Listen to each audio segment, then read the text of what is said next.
So, did you watch the debate last night? I didn't. Why bother? Come on. It doesn't make a difference. Putting in any one of these goobers, or at least the ones that are halfway electable, would it change anything from the current situation? Not really.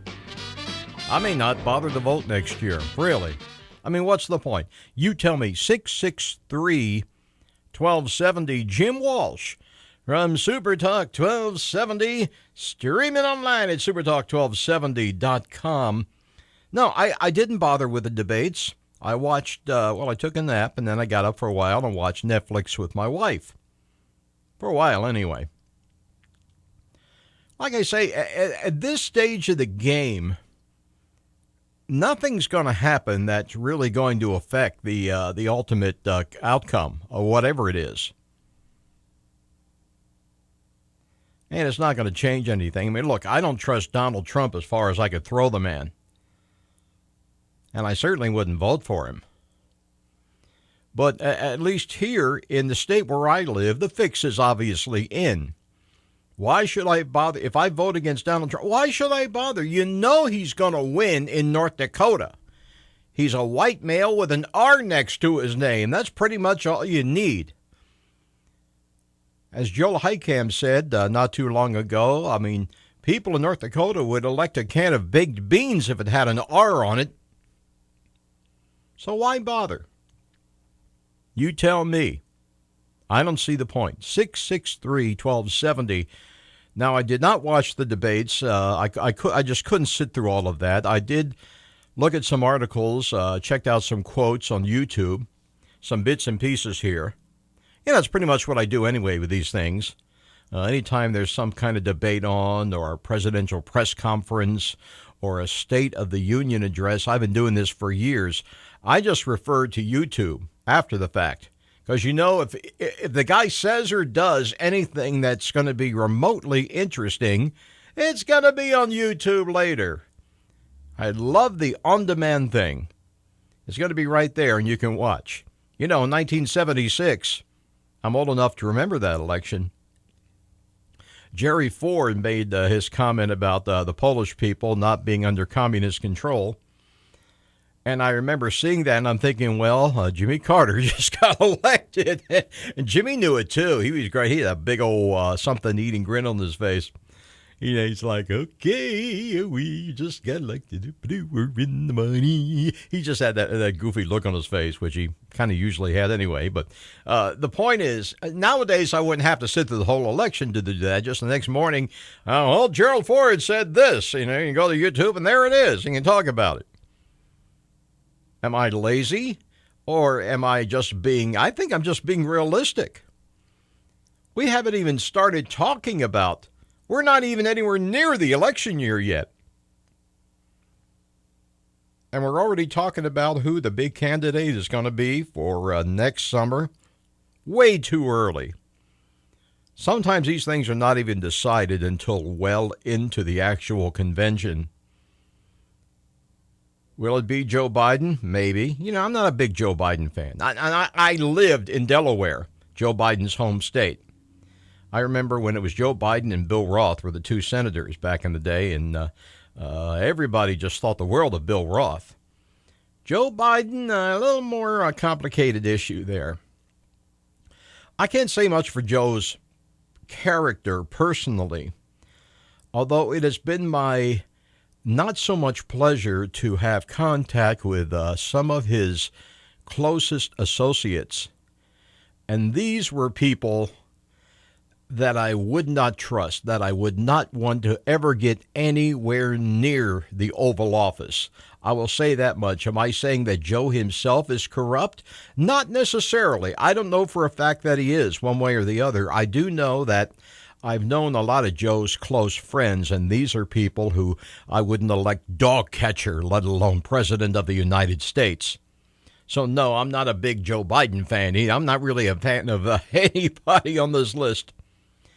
And what's always interesting about these things is how it's the people who know they don't have a snowball's chance in hell, who just, the attitude seems to be, well, the hell with it. I'm not going to get elected. I'm not going to get anywhere near this. So I might as well just say what I think. Maybe it'll work. Sometimes it does. Marianne Williamson was actually starting to make sense last night, which does give you kind of an indication of how low the bar really is on this thing. But she actually said one or two things that I agreed with.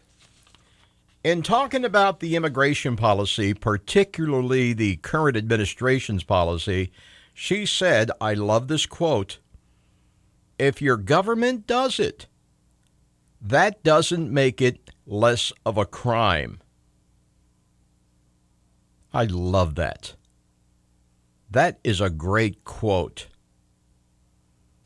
If it wasn't for some of her other issues, that might have made a difference. It won't, of course. Believe me, there are a lot of reasons not to put the lady in any political office. But that was a great quote. I love that quote. Cory Booker said something, too. I've got the information here somewhere. What I do with it. What was it he said? I'll find it here in a minute. Cory Booker. Oh, he was talking about he's very much in favor of open borders, which I think is a good thing. Oh, more open than they are now, certainly. He wants to decriminalize certain aspects of the immigration thing.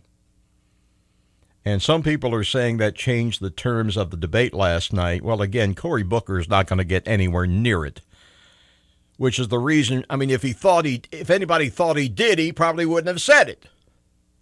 But he did say it, and I'm glad at least he put it out there. I'm sorry, not Booker, Julian Castro. You see, I can't even tell these guys apart. There's Booker, Castro, de Blas. I know there's a couple of women there, but there's a lot of Tweedledee and Tweedledum here. But no, it was Julian Castro. You gotta love that name, by the way. I wonder if how that's gonna work with the folks in Florida, the old Cuban exiles. Wonder how it's gonna work with them. But a former mayor of San Antonio, he's a Texan. And it's no secret, of course, that the Trump policies have made Democrats, by and large, more pro-immigration than ever. But Mr. Castro, a few weeks ago, he released a plan called People First, offering a roadmap, among other things, decriminalizing immigration, hopefully stopping tragedies like the one that we saw the picture of this week on all the social media with the father and the daughter who died at the border. Died earlier this week after border agents prevented them from entering the country to request asylum, forcing the father, who had already traveled about 2,000 miles, to try and swim across the Rio Grande just to get to U.S. soil. If somebody wants to get in the country that badly, why wouldn't we want them? Assuming there's no health or criminal issues, and there's no indication here there was. But Mr. Castro wants to eliminate certain aspects of the immigration law. In 1952, well, going back here, 1924, Congress passed a law imposing strict immigration quotas based on nationality, but also created the Border Patrol Force. A few years later, Congress made unauthorized entry a civil offense. In 1952, Congress turned that civil offense into a criminal one with Section 1325. Julian Castro has made eliminating Section 1325 a big part of his reform proposal. Why? Because it gives the president the legal tools to criminalize asylum seekers and take away their children. Of course, he's never going to get anywhere near the White House because all the neo-know-nothings, the social conservatives, at this point, they're all jumping up and yelling, oh, he's in favor of open borders. You know what? I think it's great that he is. Go for it, buddy. You don't have a snowball's chance in hell, but hey, go for it. How about Julian Castro and Marianne Williamson on the ticket? I'd vote for it. Nobody else will. I would. Oh, yeah. So is there really a point to watching these debates? I don't think there is. I don't even bother. Why bother? Watch something entertaining. Have a good time. Spend some time with your family. But don't waste your time watching the debates, especially not this early. It's not going to have any bearing on what happens. As you know, the fix is in. Things will play out the way they play out, so hell with it. Number here is 663-1270. Jim Walsh on Super Talk 1270 and supertalk1270.com. More conversation, your calls coming up. Right now it's 66. Here's Sean Hannity, weekday afternoons on Super Talk 1270. If you're on the fence and wondering whether to vote in next year's election for the presidential thing, why bother? Look, even whether you like Trump or not, and I don't, it's not going to make a bit of difference anyway. You know the guy's going to win, so why bother with it? Why, to express your voice in the community and do your civic duty? Yeah, horse feathers. Come on, get real. 663-1270. Don't we all have better things? It's like last night, not watching the debates. I did not watch the debates. I don't have a problem with that. I don't know why anybody would. In the first place, it's nobody's damn business what people do with their own time. In the second place, the fix is in. You know, living in this state, voting for anybody for president is just it's always going to be the guy with the R next to his name. You know, Trump himself said it. He could pistol whip a little old lady in broad daylight in the middle of Times Square, New York, on any given workday of the week, full of people all around him, and he's still going to win those states where the most important thing is having the R next to your name. And it's ridiculous. Let's admit that. It's absolutely ridiculous the way this whole tribal thing works. Look, let me give you a fact. Let me point something out here, just how ridiculous it is. Do you realize, and this is a fact, I'm not pulling this out of any orifice, President Obama, and by extension Joe Biden, actually oversaw more deportations than has the Trump administration. It's true. 2012, the Obama administration kicked nearly 500,000 people, 419,000 people, out of the USA. That's a single-year record that still stands, despite the 2 years and counting of the current guy framing himself as America's protector of the border. Earlier this week, Mr. Trump tweeted that he would remove millions of illegal immigrants if given a second term. But last year, Mr. Trump deported how many people? 256,000, 250,000. A lot of people, but still nowhere near the Obama record. And the reason these facts are so problematic, of course, is that, I've always said that if Obama were half as liberal as his detractors claimed he was, I would have been a lot more supportive of the guy, at least on social issues. But the fact is, nobody cares about that. They deny it. They look the other way with these facts, because the only thing that's important to them, well, there's the blank thing, obviously. That is a factor. But for the sake of argument here, for the sake of our current discussion, the important thing is that magic letter that Mr. Obama has next to his name. Barack H. Obama, D. Illinois, as opposed to Donald John Trump, R. New York. Who's going to get the vote in North Dakota? You know damn well who's going to get the vote.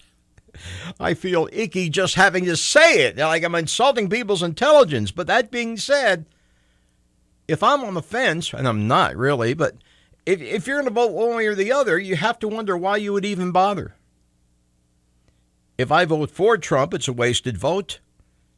because he's going to win anyway. If I vote against him, it's a wasted vote because he's going to win. So given all that, why shall I even bother with the debates or the election itself?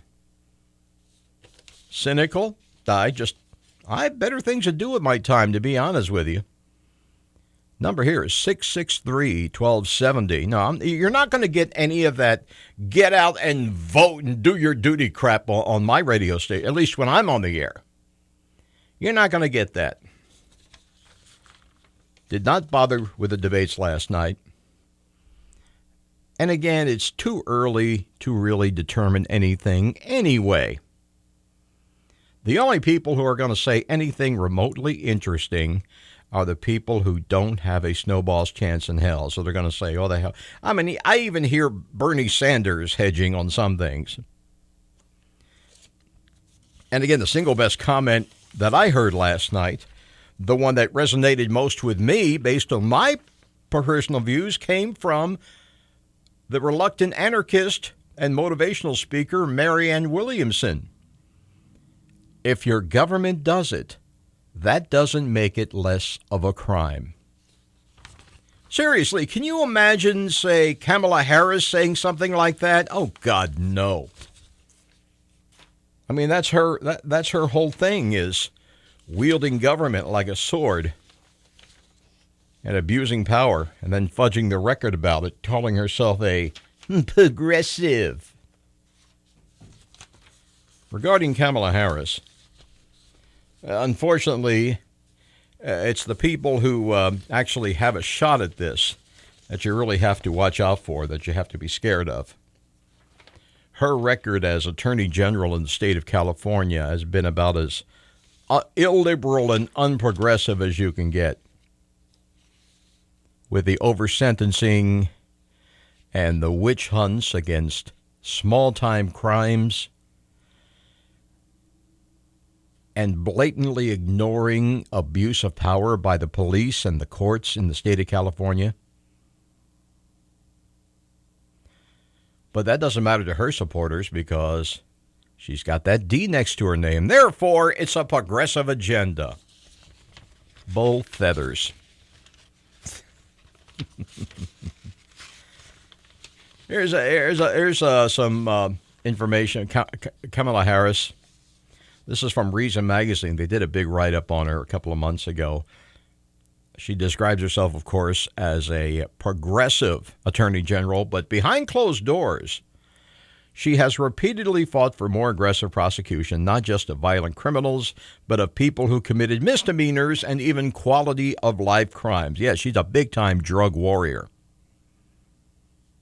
Now, it is true every attorney general is there to advocate for the state and for police prerogative. Fine, that's part of the job. But repeatedly, this woman has gone over the deep end, harsher sentences, larger bail, longer prison terms, more prosecution of petty crimes, greater criminal justice involvement in low-income communities, less due process, less transparency, less accountability for corrupt cops.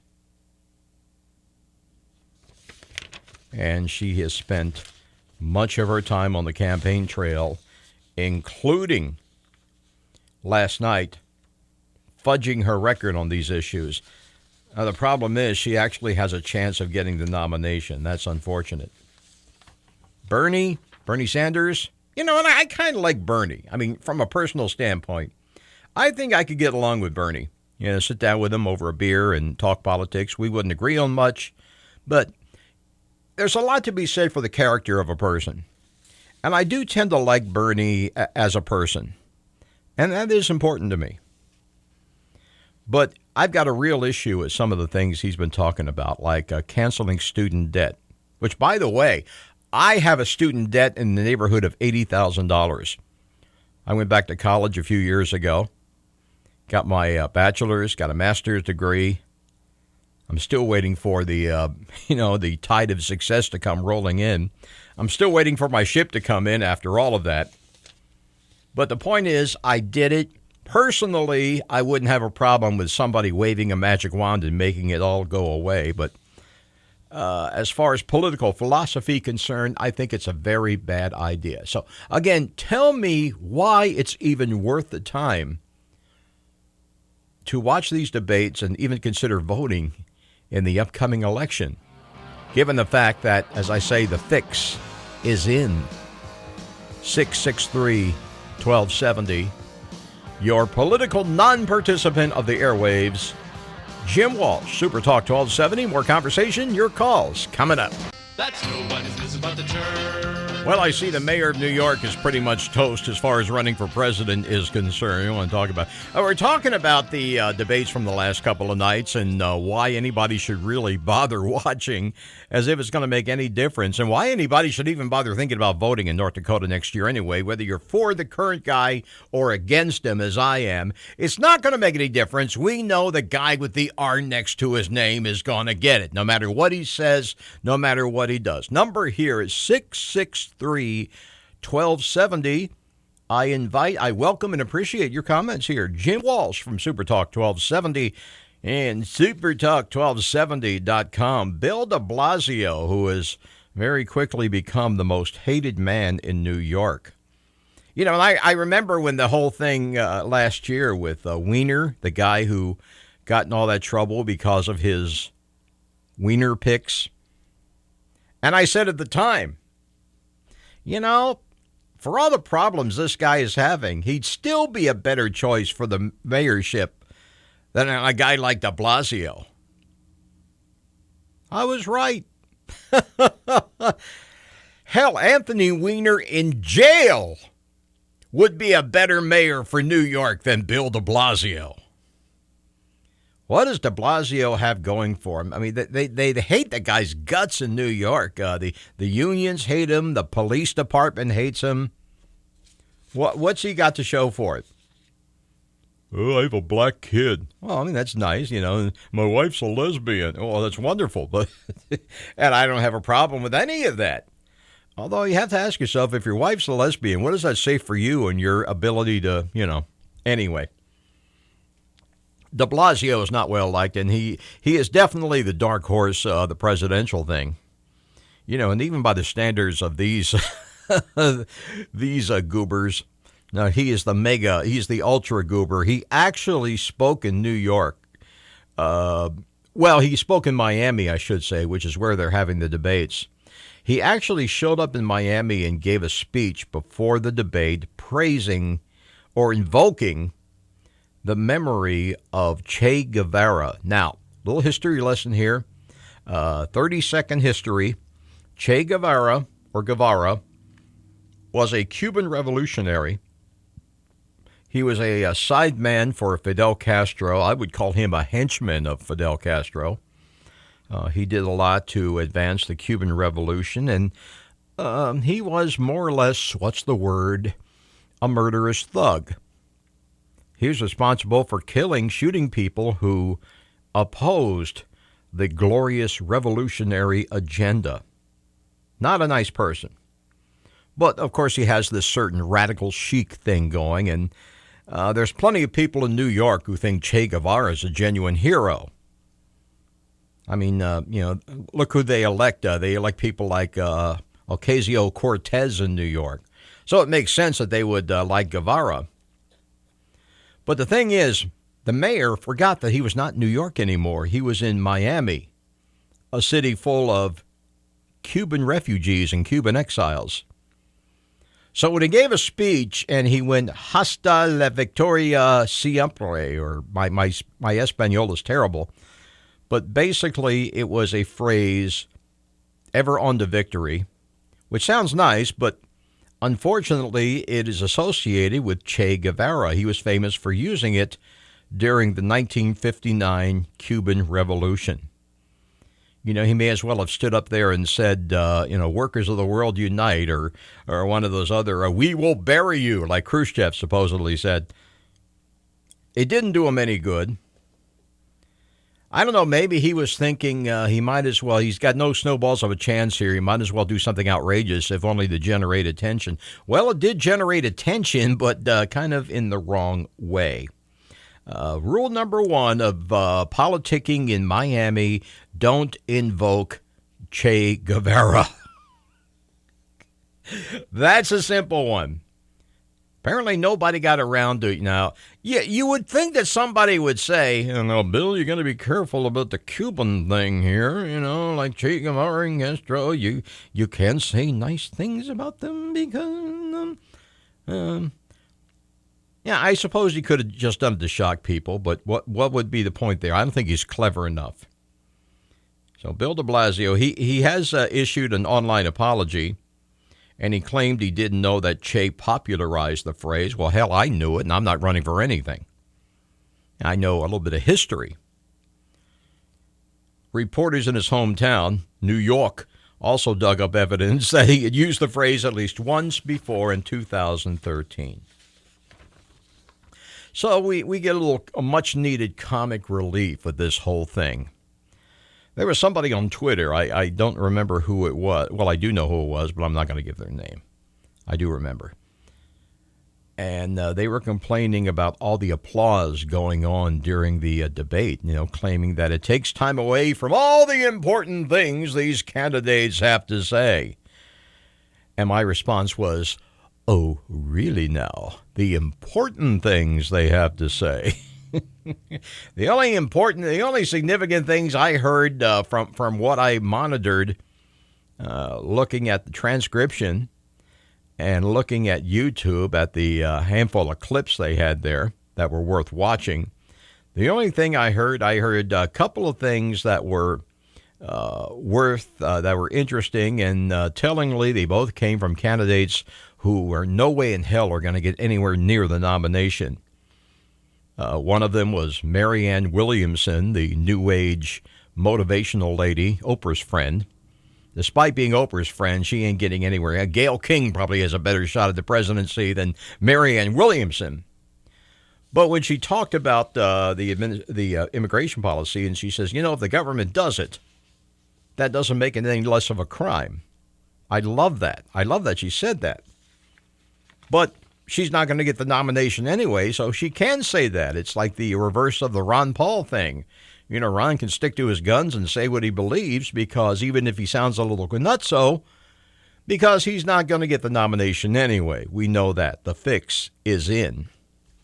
And the other thing, what was the other one? Oh, the Julian Castro, former mayor of San Diego, when he talked about reforming the immigration laws and, if anything, making them even less strict than they are. I love hearing that from a candidate. And even if you don't agree, you have to admit it's an interesting thing to say. It may actually make a difference in changing the terms of the debate. But again, he's not going to get anywhere near the actual nomination, so who cares? Nice try, Julian, but it ain't going to work for you. Not even with the Democrats. Because they're all scared to death of one of those social conservative Republicans getting up and wagging their finger and throwing around rhetoric about, he's for open borders. He wants to open the borders. And, of course, they all jump back and go, no, I'm not. No, I'm not. No, I'm not. I can be as cruel and repressive as you guys any day of the week. And then once in a while you get a guy like Julian Castro who at least has the courage to say the right thing, if only because he's either too dumb to know or he's realistic enough to know that he's not going to get nominated anyway, so he'll take a chance, and maybe, not likely, but maybe it'll become part of the platform. But given the fact that the only people who are really saying anything meaningful are the people who are not going to get in, not going to get anywhere near it, as opposed to a Joe Biden who pretty much says a lot of nothing. Why even bother? Why bother watching these things? Why bother voting next year for any of these people, Trump or otherwise, because Trump has got it wrapped up. Why is it so important? He's going to win anyway. We all know that. We all knew it last time. We know it this time. People in North Dakota would vote for a prairie dog if it had an R tattooed on its back. So why bother? You tell me why to bother. Civic duty? My civic duty is to obey the laws and to stay out of people's way and mind my own business and just do what's important for me and my family. That's my civic duty. Beyond that, I have no interest in what you think my civic duty should be. So leave it alone.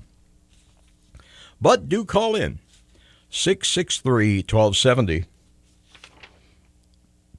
And, of course, feel free to weigh in with your comments on the website anytime at supertalk1270.com. Got to talk about Costco. They're making some progress. As time allows, a story about a school near Minneapolis where they dropped the Pledge of Allegiance. Oh, no! Oh, no! What's wrong with those people? Don't they realize this is a really important thing? It's much more important than war or the economy, right? Yeah.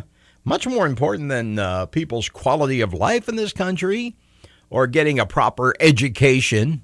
It's much more important than any of those things. So shame on those people for having priorities that don't coincide with mine. So there. We got to make America great again. Jim Walsh on Super Talk 1270, supertalk1270.com. More conversation, your calls coming up. Amazing, the incredible, the legendary Willie Nelson's got a new album out, and he recorded that song with his son. We are a nation of immigrants, like it or not. We are, and we're better for it. We need to start acting like that again. Jim Walsh here for Super Talk 1270, online at supertalk1270.com. All right, the deal with Costco. By the way, number here is 663-1270. The deal with Costco, they have taken one of the big steps they needed to take toward getting the store up and running, the north end of Bismarck. Planning and Zoning this week approved their application for a filling station. It's going to be kind of like Sam's. They've got the discount, the warehouse stuff. You can buy it wholesale, buy it in bulk, and you could even pump your gas if you're there, if you qualify for the membership. I think you have to be a business person or a senior. You know how it works. The application seeking a permit for a fueling facility that will be part of, get this, 157,500 square foot Costco wholesale members only retail warehouse on the land between 57th and Brookside, between North Walmart and Memory Fireworks. It's going to be nice to have that there. It's always nice to have competing businesses. I mean, you have Walmart there, and I'd probably go to Costco a lot. I just like the atmosphere. And this is not a commercial for anybody. I'm just saying my personal preference. I don't like Walmart. I just don't like the atmosphere there. Yeah, you save money. My wife insists on doing all her major shopping at Walmart. We bought our 50-inch TV at Walmart the other night, and it's fine. I just don't like Walmart. I don't like the atmosphere there. I don't know why. Maybe it's because it's partially because it's a big giant building. It's so big it creates its own weather, Oh, it's raining over in the hardware department. Well, good. I'll let it rain. And Costco will be the same, but, there's such a thing as atmosphere. I like the atmosphere at Target. Don't ask me why. I don't know. I just don't like the atmosphere at Walmart. Especially at 3 o'clock in the morning, where it's crossed between Hillbilly Heaven and a Fellini casting call. So I look forward to getting Costco in the market. And, of course, we've done shows in the past, and I love talking about this, what businesses we don't have that we should get in Bismarck. I can remember when people were pushing for... we didn't have any Italian restaurants. We had one or two maybe, and I'm not counting pizza joints. I'm talking genuine Italian restaurants where they serve genuine Italian cuisine. And currently we have a couple of the franchise places. We have Olive Garden. I remember when people were pushing for us to get Olive Garden, and we finally did. And we got Carino's, which is my personal preference of the two. Carino's, I'm an East Coast kid, Philly, New York, Baltimore. Delaware. Carino's is much more like the Italian restaurants that I grew up going to with my family. And the parents say, we're going out for dinner. Where are we going? Italian. We're going to have spaghetti. Oh, great. Where are we going? Well, there was a couple of great little places in Wilmington, my hometown. And Carino's, it's a franchise place, but it has that same kind of feel that the little East Coast Italian places have. And I love it. I love it. I love the pictures on the wall with the Rat Pack and all the great Italian-American entertainers, everybody from Sinatra to Al Martino. Good stuff. But anyway, so Costco is moving in the right direction. And, of course, next week is the 4th of July celebration, and we at Town Square Media are going to very much be a part of that.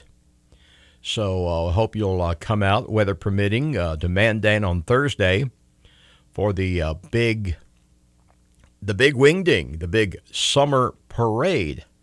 It's going to be great. You'll have the classic car parade. My understanding is we will be in the main parade with our vehicles. So come on out and have a good time and help celebrate the American thing. Especially if you're an immigrant or a Native American, whatever the case may be, and give a good salute to the veterans while you're there.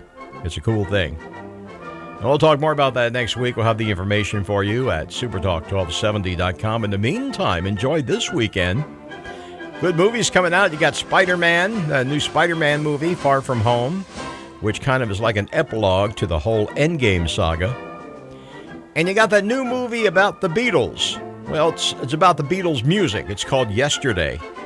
The premise, it's like a Twilight Zone thing about the Beatles. You got to check that out. And the reviews are up and running again. Go to the website, find out more, supertalk1270.com. I'm Jim Walsh. Have a very, very joyous and blessed weekend. Enjoy the time with your family. We'll talk to you soon.